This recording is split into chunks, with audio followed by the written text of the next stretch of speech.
You and me and everything. You and me and everything. You and me and everything. Welcome to a new edition of the Neon Jazz interview series with modern-day jazz pianist and composer Frank Carlberg. In late 2015, he's releasing two new albums, Cosmopolitan Greetings and World Circus. Originally from Helsinki, Finland, and calling New York home for the past 25 years, he's quite busy and content with a life dedicated to jazz. Whether he's leading his big band, working with his trio, or reciting poetry and text with his quintet, he is always busy creating jazz. He's created with legends like Steve Lacy, Bob Brookmeyer, and Kenny Wheeler. He discusses this along with many more questions over the course of our conversation. Dig this interview, my friends. Thank you for taking some time to talk with me today. I really appreciate it. No problem. I appreciate your interest. So I'm going to go ahead and jump right in here and ask you, I know you have several albums out, Cosmopolitan Greetings and World Circus on its way out, but let me get an idea of what's been going on with you lately. Let's see. Lately, I'm wondering how far back I should go, but the World Circus record kind of goes back to a string of recordings back to the 90s. Mid-90s, where we started working with this mostly in a quintet format, writing music to contemporary poetry, mostly American 20th century writers. So this is, I don't know exactly, I think it might be our 10th album with songs. So that's been kind of going on for the last 20 years or so. So that's not lately, but that's something. Yeah, no, that's good. And you know, in addition to that, I'm in the middle of a big band project. Actually, I'm going overseas on Sunday to perform with a big band. I wrote a suite of music for one of those radio big bands over there. So we have a little tour and then a recording session. So that's been kind of occupying me through the summer, writing that music. And what else? Various projects. I mean, the previous record that came out was a duo record with another pianist, keyboard player, Leo Genovese. And that one we played duets using piano, Rhodes, Farfisa, and B3. But that came out maybe. I think it came out maybe in April or so. So that's the most recent record before this batch that is just about to be released. Very cool. So that gets me caught up on what's going on. Let me go back to the beginning of your life. You were born and raised in Helsinki, Finland, correct? That's right. That's right. Yes, I grew up there, and only came to the States in my early 20s. What was it like to grow up in Finland that would give you such a love for music and more specifically jazz? Well, music is I think you could say is a kind of a pretty important thing in Finland culturally. So that's not particularly unusual. In terms of jazz, I think a big part of that was that my dad loved jazz, so he was listening to some records around the house, and at some point they became very interesting to me, and I tried to do what I heard on those records. So that was kind of like the beginning of it, really. And for him, that was almost like his roots music or something. So that was the main thing that he listened to was jazz. So when you did finally come to the States in your 20s, was it a big culture shock for you to go from Finland to the U.S.? Well, you know, it's interesting because I came in the early 80s, right? And what happened? The world has really changed quite a bit since then. So I think, although we can probably experience culture shock these days as well, but we really didn't know very much about the U.S. at all. I mean, it wasn't like you could Google stuff and find out. it was depending on, what books you might get your hands on, or what films you've seen, or you've seen something on television, and which is not really the same as kind of having a more of a realistic view of what's going on in a country or in a place. So yeah, it was kind of a surprise. I can't say why it was a surprise. I'm not sure what I expected, but I definitely didn't have a very nuanced view of America as a country or as a society. So that changed, of course, over the years as you kind of settle into an environment and then start to kind of feel it out and try to understand it the best you can. So what initially brought you to the United States? Jazz. And did you go to Berkeley? Were you going to school? Yeah, I was going to school. I mean, this was still the time of the Cold War and all of that, and we were kind of like, Finland was kind of at the border of East and West. So we couldn't just kind of come here and hang out very easily. I mean, you had to have a reason to come here. It wasn't like you get like a 90-day tourist visa and just come and bounce around at some clubs in New York. So I had to. I'm not sure I was really, really dying to go to school, but I had to in order to be able to come here. And so I did go to Berkeley because it was the only school I knew about or I had ever heard about. And I had a friend in Finland who had actually gone there, and he said, like, yeah, just go. It's good. So I went partially to get the visa, but it turned out to be a great thing. So. Yeah. So it was really for me a good experience at that time. I met a lot of musicians that I still know to this day. So it was great. So as a child, what did you want to be when you grew up? Oh boy, I'm not sure I wanted to grow up. I don't know. I guess playing music was kind of like a fun in a way, so that sounded pretty good to me. But I don't remember kind of going through this stage where I would sit with my folks at the kitchen table or something, and they asked me like, what is it they want to do? Just kind of unfolded step by step, I think. So how long have you been in New York? I've been in New York for about 20, it's going to be like, it's pushing 25 years now. Why do you love New York? Well, New York is, first of all, it's a one-of-a-kind kind of a place. So I don't know really another city that is like that, which doesn't necessarily mean that it would be good, but in this case, I think it is. It's also one of the places in the world where it's the easiest to be, in a way, an outsider or from somewhere else. Many places, I think, for various reasons, make you feel that you are from the outside, from somewhere else, if you try to settle in most places. New York, it seems like so many people are from somewhere else that it doesn't matter. I don't feel that on a daily basis, that I didn't grow up there, that I'm not really kind of originally American and so on. It's just kind of like everybody kind of goes about their business. So that's a great part of it. The other thing is that there's so many great things. I mean, it's the people, really. I think New Yorkers are unfairly maligned.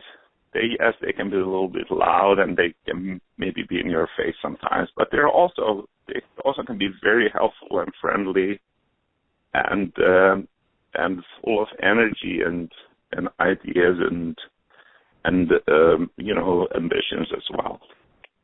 Right on. So your bands, you got a quintet, you got a trio, and you have a big band.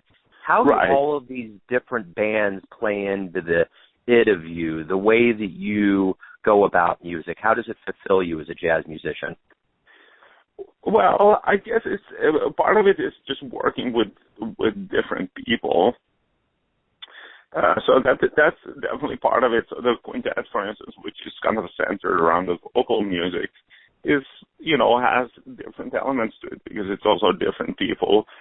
Also, as a composer and arranger, I guess I'm drawn to the different possibilities that different groups give you. So, a trio will in some ways be the same as a big band, but in many ways also be very, very different. So, all of those different formations create specific challenges and specific kind of joys that I wouldn't want to not experience. So it's also, I guess, the other part of it is that I always wanted to play and write, and that's kind of reflected maybe in those the different size bands. I mean, a big band is going to be a little bit less about playing because there's, it's more orchestrational and orchestral. And in the trio setting, of course, it's really a lot about playing, but still through the compositions, setting up environments, I guess you could say. Yeah. And with your quintet, you perform text and poetry. Is this your work or is it other people's work? It's all my compositions, but the text, I don't write any text. I mean, so the poetry is always other people's poetry. So the basic format is really that I write the settings to pre-existing texts. And I should say also that it's not all poetry, actually. I mean, a lot of it is kind of sound, or some of it is sound text. I did a kind of a cut-up version of the Bill of Rights, to the dismay of some people. Maybe I did. Some texts are from newspaper articles. I did text from legal documents. I found a text in an old medical journal that I said. So some of it is, I did something to Bill Clinton's grand jury testimony during the Lewinsky deal. So it's, some of it is not high art poetry, but some of it is. But I don't write any of the texts. The only thing I've done is I've edited. I did a cut up of Bill of Rights. I've kind of rearranged some things sometimes, but I don't want to view myself as a person that creates language that way. Right. Yeah. Well, the one thing that you're really good about in your career too is collaborating with folks like Steve Lacy, Bob Brookmeyer, and Kenny Wheeler. What has it been like to collaborate with that kind of jazz energy? Well, I mean, it's like going to postgraduate school, I mean, it's like these guys, and many other ones, they're really, they bring experiences to the situation that I can't have, because of just even because of various things, sometimes simply because the year I was born or something like that. So it's like you get a sense you get a sense of the history of this music through people like that, and also see how they kind of operate and function in various situations is great. And some of them were kind of my heroes even before I had a chance to play with them. So it's priceless. So another facet of you as well is the teaching. And are you still teaching at both the New England Conservatory and the Berklee College of Music? Well, right now I'm just teaching at the New England Conservatory. What is your teaching philosophy with your students? Well, the one of the main things, I mean, there are many different levels to it, depending on what the student comes in with, do they need fundamentals? Then we deal with fundamental things, and oftentimes that's the case. But if that's not where they're at, what I'm mostly interested in is to somehow help them find themselves. So I don't really want to teach style, or I don't encourage them in any particular direction that would come kind of from me, but rather that they find what it is that they want to do. And that sometimes it's almost like, just kind of growing up from being maybe a young person with great talent to actually becoming a grown-up. I mean, when you're very young, you find it endlessly amusing to speak with other people's voices, but at some point you got to speak with your own voice, Yeah. So whatever I can do to kind of help them in that process. So speaking of teachers, who has been your best teacher in your life? Wow. I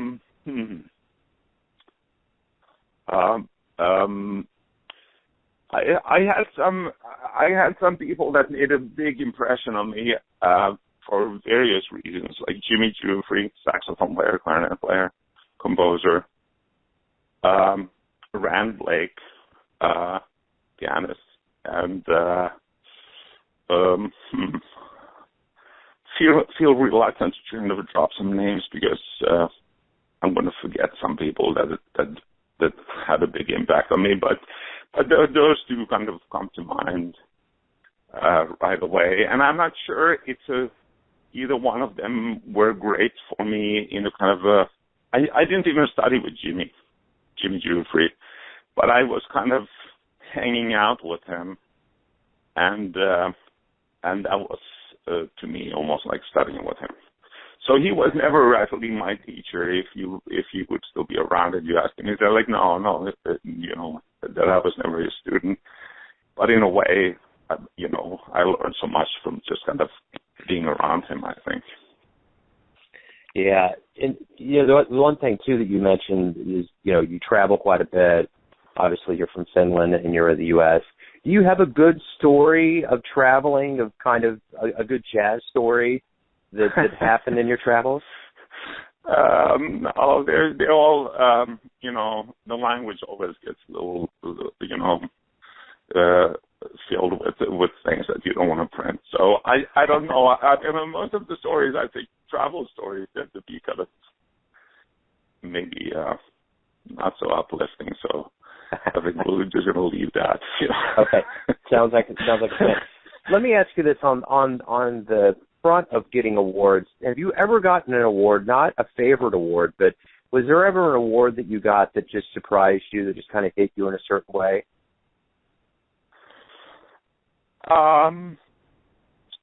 Yeah, I guess whenever I've gotten something, many times it does kind of surprise you, because not so much that I feel like, well, I shouldn't be getting it, but I guess it's not, you don't, I don't know, there are many worthy people out there, and whenever something comes your way, I think you feel that it's a positive thing, and maybe also you realize that it very well could have gone somewhere else. So, yeah. So in some ways, any time something like that happens, I'm grateful. I'm probably a little bit surprised.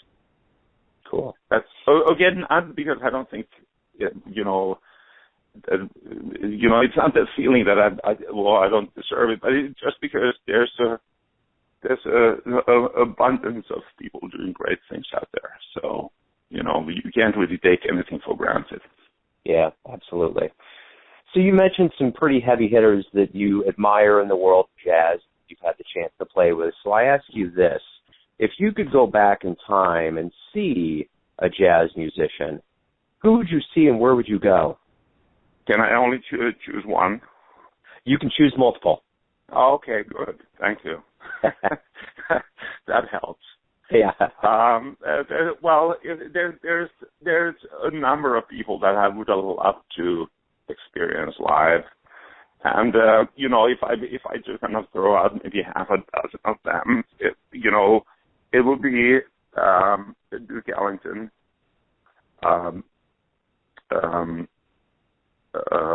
Billie Holiday,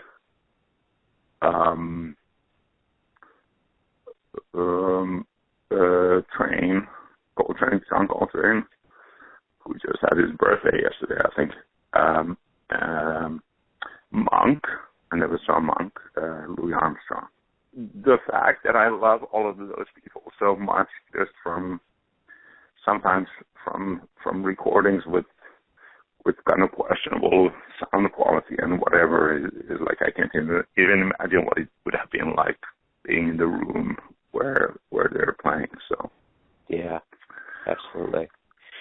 So let me ask you this, very simply put, speaking of loving these musicians, why do you love jazz? Well, it's interesting because I think sometimes interesting conversation and sometimes even debate and disagreements amongst people. Like, what is jazz? Some people don't like the term and whatever, but we'll go with the term anyway. Clearly, it comes from a certain part of American society, like the black experience in the U.S. From many kind of an outgrowth from many things that were very, very super challenging and really kind of not the beautiful parts of the nation's heritage. But the power of jazz was such that it really kind of spread all over the world, so that I, and including my father, a generation before me, or two generations before me, you could say, fell in love with this music. Why? I don't know. I mean, it's a music that just simply sounds good to us, but and beautiful and passionate. But it also expresses something that is, I guess, truly kind of American in the best sense, which is freedom of expression. Celebrating personalities and having something that is communal yet very individual. So, for instance, we have in jazz this whole idea of the standard repertoire. If you look at my records, there's not so much of that, but that is, for many of us, the glue that keeps us connected in many ways too. At the same time, when you go into that situation of performing that music, you not only can, but you're almost expected to bring in your own personality, which is it's a great thing, I think, and it's something that if we could celebrate that on a wider and larger scale, more general scale in society, I think we would actually kind of be maybe somewhat better off, but it seems to be still a very challenging thing. Yeah, I agree. So let me ask you this. What's the greatest thing for you personally about waking up every day? Well, that I'm still alive here. That's always a good thing. I mean, there are many things. The foundation of my life is part of that is music. There's also family, my children, and my family, which kind of keeps me centered, and friends and community. But music is certainly a big part of it, and I can't imagine doing anything else, kind of for a living, so that, as they say, and it's just great. I'm thankful for every day that I still have the kind of the urge and the enthusiasm to learn new things and do new things and explore further. So it's as long as I don't have to wake up too early in the morning, it's always a great thing to wake up. That answer right there is the perfect way for me to kind of sum everything up. Frank, thank you for taking some time to talk with me and opening up about your music. Thanks so much, Joe. Thanks for listening and tuning in to yet another Neon Jazz interview, where we give you a bit of insight into the finest players in Chicago, New York, Kansas City, and spots all over the world, giving fans all that jazz. And thanks to Frank for his music. If you want to hear more interviews, go to Famous Interviews with Joe Domino on the iTunes Store, or visit theneonjazz.blogspot.com for all things Neon Jazz. Until next time, enjoy the music, my friends. And everything, you and me and everything, you and me and everything.